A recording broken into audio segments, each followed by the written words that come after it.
네, 오늘 오전에 열린 37번째 5.18 민주화 운동 기념식.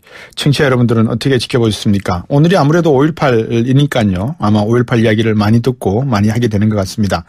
19대 국회에서 광주광역시 북구갑 국회의원 지낸 분이시고 오늘 기념식에서 가슴이 찡해셨던지 눈물을 상당히 흘리셨던 것 같습니다. 더불어민주당의 강기정 전 의원 전화 연결했습니다. 안녕하십니까? 네, 안녕하세요. 네. 지난번 총선에서는 참여하지 못하셨죠? 그때는 공천 배제가 됐습니다. 예. 여러 가지 이 감정의 변화가 있었을 건데, 어떻게 오늘 그렇게 눈물을 많이 흘리셨어요? 아마 저뿐만 아니라 이제 많은 국민들이 그냥 마음으로부터 울고 그러셨을 겁니다. 네. 근데 이제 저는 특히 오늘 대통령께서 여러 사람 열사들, 과거 민주화운동 과정에서 돌아가신 분들 이야기하는데, 그 중에 첫 번째로 이야기하는 표정두 열사가 제 고등학교 친구인데요. 네. 그분이 사실은 알려져 있지 않아요. 그러니까, 네. 돌아가시면서도 죽었음에도 불구하고 사람들이 왜 죽었는지도 모르고, 그런데 네. 대통령께서 거기로 그냥 이름을 불러주신 거 아닙니까? 네. 또 우리 박관현 선배님도 저희가 민주화 길에 들어서게 된 계기가 됐는데, 네. 그래서 이렇게 과거에 정말 이름도 없이 산하에 갔던 민주주의를 지켰던 사람들을 그냥 이름을 불러줘서 네. 그냥 감정이 좀 그랬습니다. 임을 위한 행진곡 노래 가사말이 상당히 뭐라 그럴까요? 참 감성적인 글귀 아닙니까? 네, 예. 끝에 후렴구도 산자에 따르라. 네. 살아있다는 것 자체가 이미 고인이 되신 분들에게는 부끄러울 수 있는 면이 있지만 그 부끄러움을 부끄럽게 여기지 말고 내가 못다 이룬 그 민주화의 꿈을 살아있는 동안에 대신 이루어주길 바란다. 이런 당부의 말이 되기도 할 것이고요. 그렇습니다. 우리 강기정 의원은 보니까 하여튼 83학번 정도 되시겠습니다만 광주 사태 때 고등학교 한 1학년 정도 되셨겠습니다? 제 고2 때입니다. 고2 제가 82학번이고요. 아, 그렇군요. 근데 이제 우리 대동고등학교라는 것이 광주에서 가장 처음으로 휴교령이 내려진 전국 최초의 고등학교고, 네. 제가 이제 우리 동료 정치인 중에는 송영길 선배가 3학년인데, 네. 당시에 3학년 고등학생 제 선배 1년 선배가 총에 맞아 죽고, 네. 또 선생님들이 많이 박성무 선생님이나 많이 윤광장 선생님이 갇혔던 그런 상황이어서요. 네. 이 말씀하신 대로 이물리한 행진곡이란 것은 산자야 따르라. 네. 그러니까 살아있는 사람에게는 위로가 되고, 네. 살아있는 사람은 민주주의를 지켰던 다짐이 되고, 네. 미안함도 되고, 그런 어떤 위로와 다짐과 미안함, 이런 노래인데, 네. 이걸 못 부르게 하니까 속이 환장하죠, 그냥. 환장하죠라고 말씀을 하셨습니다. 예. 오늘 재창을 통해서 좀 가슴에 남았던 응어리가 좀 풀리셨습니까? 어떻습니까? 아마 저뿐만 아니라 많은 분들이 9년 동안 그냥 답답하고 그랬을 건데, 네. 오늘 대통령께서 하신 연설도 그렇고, 네. 노래도 그렇고, 그걸 통해서 그냥 불안하다. 광주가 한번 다시 산다. 네. 민주주의가 한번 이제 새로 한번 회복될 계기가 시작됐다. 이런 것 같아요. 제가 오늘 방송국에 오면서 YTN 빌딩 1층에 보면은 대형 스크린이 있거든요. 네. 거기에 제가 뭐라 그럽니까? 이렇게 통과하는 과정에 2013년 당시 5.18 때 박근혜 전 대통령이 참석했을 때 얼굴 표정과 문재인 네. 대통령의 이번 얼굴 참여가 이렇게 대비가 되면서 화면에 나오고 있었습니다. 네. 5.18이라고 하는 건 말씀하셨다시피 79년 12.6 사태 이후에 우리가 거치는 아주 민족사에 있어서 또 다른 하나의 민주화라고 이름은 했습니다만 가슴 아픈 역사지 않습니까? 그죠? 네, 예. 우리 정치 발전 과정에서도 상당히 중요한 변수가 되고 있고 또 요인이 되고 있는데 그동안에 5.18 기념식, 지역 추모 행사 정도로 규모가 축소되었지 않습니까? 그렇습니다. 이제 오늘 기념식은 참으로 의미가 있었던 것은요. 네. 그동안 후퇴된 민주주의에 대한 복원도 있었다고 보여지는데요. 네. 그것도 그거지만 이 5.18 민주화 운동과 또 우리 대한민국의 민주주의 운동, 네. 민주화 운동, 그리고 최근에 이 촛불 시민혁명, 이걸 하나로 묶어내는데 네. 기가 막히게 대통령께서 이걸 묶어내는 일을 해주신 겁니다. 네. 네. 그런 점에서 오늘 문재인 대통령께서 참 귀한 5월과 민주화운동과 촛불을 하나로 이렇게, 이건 다른 게 아니다. 또 하나는 이제 그동안에 저희 솔직히 한 10여 년 동안 5.18 기념식에 참여하면서 자존심이 되게 무너졌거든요. 네. 그 황교안 총리가 작년 와서 기념식 대독하고 네. 또 과거에 박근혜, 이명박 대통령이 했는데 도대체 그 양반들이 정부를 대표해서 나라를 대표해서 왜 와서 무슨 이야기를 하는지 네. 정말 치욕적이고 스스로 거기 앉아 있으면서 왜 이 자리에 앉아 있는지 네. 이런 자괴감도 들었는데 오늘 그냥 그런 문제를 시원하게 날리면서 아 나라다운 정말 나라는 뭔가 네. 좋은 정부가 오늘 그래서 어떤 분은 그럽니다. 정말 정부 행사가 기쁠 수 있다, 즐거울 수 있다, 네. 좋을 수 있다는 걸 느꼈다 이런 이야기까지 합니다. 네. 네.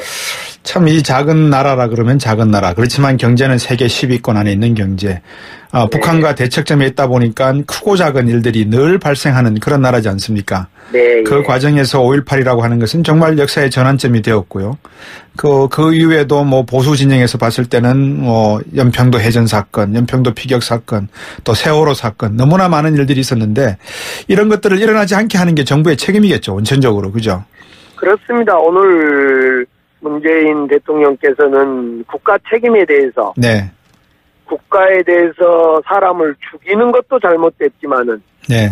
살릴 수 있는 국민을 못 살린 것도 국가의 책임이다. 네. 그런 점에서 도대체 나라란 것이 뭔지, 예. 국가란 것이 뭔지, 국민의 세금으로 월급 받는 대통령과 공무원과 이런 사람들이 어찌해야 되는가를 분명히 세월호와 5.18이라는 사건을 통해서 오늘 보여줬다는 점에서 정말 너무 감사하다 이런 말씀을 많이 하십니다. 네. 자, 우리 이번에 추모사 읽은 유가족 분이 김소영 씨죠? 예. 1980년 5월 18일생이라고 나와 있는데 출산 소식을 듣고 병원 가는 길에 아버지가 희생당했다라는 이야기 사연이었습니다. 문재인 대통령이 함께 울고 또 안아주는 모습도 인상적이었다 뭐 이런 평들이 나오고 있는데 5.18과 관련해서 참 어처구니 없는 이야기 많이 있지 않습니까? 뭐 북한 개입설이니 폭동이니 이런 게 있는데 이 진상규명이 왜 이렇게 힘들고 제대로 국민들에게 알려지지 않는 이유가 뭡니까?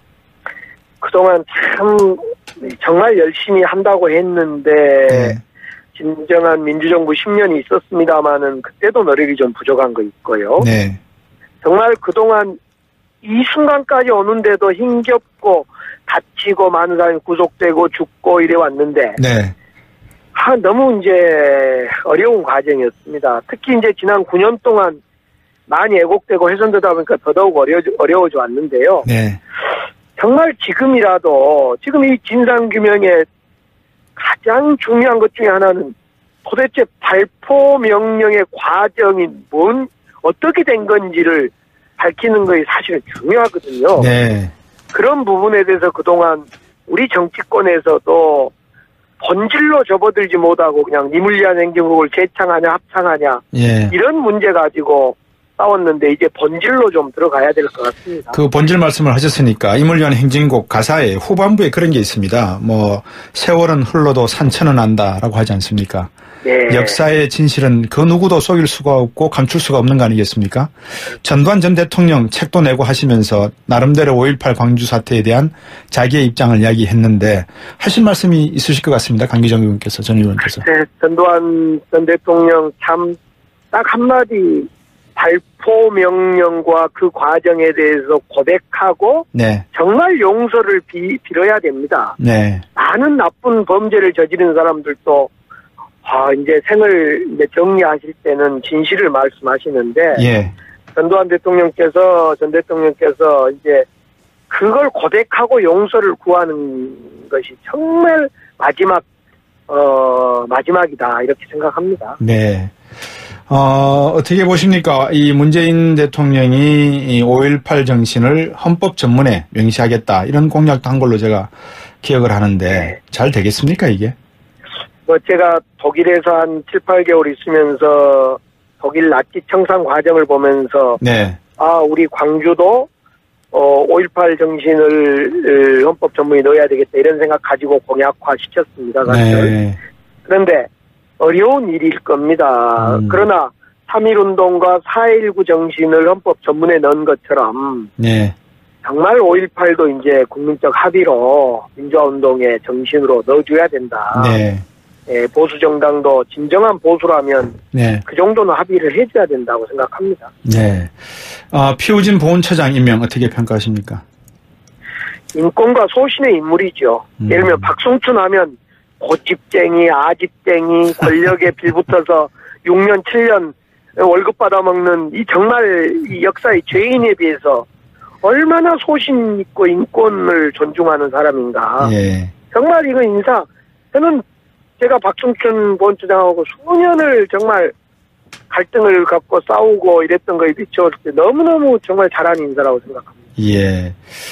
문재인 대통령이 당선되자마자 이제 측근 인사들이 백의종군 선언하고 나섰는데 이게 모르겠습니다. 문성근 씨나 명계남 씨 이런 분들에 대해서는 아직까지 정치에 관여한 분들이 아니니까 그런 분들의 이야기는 하지 않기로 하고 지금 나온 삼철이라고 부르시던 분들 이런 분들은 다 해외로 나가시고 백의종군 선언하고 있지 않습니까? 네. 친문 역차별 아니냐 이런 얘기가 맞습니까? 아니면은 뭡니까? 역차별이 아니라 그냥 스스로들이 성공한 정부를 만들자는 결단이라고 보고요. 예. 많이 박수를 받고 있다고 생각합니다. 네. 만약 친노, 패권 이렇게 이야기가 시작되면 문재인 대통령이 하고자 하는 모든 것이 다 빛을 발했을 겁니다. 네. 그분들의 어떤 희생을 크게 박수치고 있는 걸 저는 확인하고 있습니다. 예. 최근에 이제 문재인 대통령께서 임명하시고 있는 국무총리 내정자나 이런 분들 또 주요 부처의 장관급 이런 분들을 놓고 보면 경제수석들도 마찬가지고요. 같이 일해본 분들이 많이 등용되시는 것 같습니다. 사실상 문재인 대통령 입장에서는 그동안에 손발을 맞춰온 사람들은 오히려 조금 사이드에 빠져 있고요. 네. 오히려 손발을 직접 맞춰오지 않았지만은 여러 분야와 여러 곳에서 실력을 검증된 분들을 이렇게 네. 포용하고 화합하는 인사를 하는 걸로 보여집니다. 예. 예. 예. 지금 최근까지 나타난 인사에 대해서는 아직까지는 좀 판단하기 성급하고 모든 게 박근혜 정부 때도 그렇습니다만 인사의 시작부터 비끄덕거리지 않았습니까? 그런 면에서 놓고 보면 문재인 대통령은 상당히 신중한 그런 행보를 하시는 것 같습니다. 우리 강기정 의원께서도 다음 총선에는 꼭 좋은 결과를 기대하면서 이 정부에서 좋은 역할을 해주시기 바라겠습니다. 고맙습니다. 오늘 말씀. 감사합니다. 네, 더불어민주당의 강기정 전 의원이었습니다.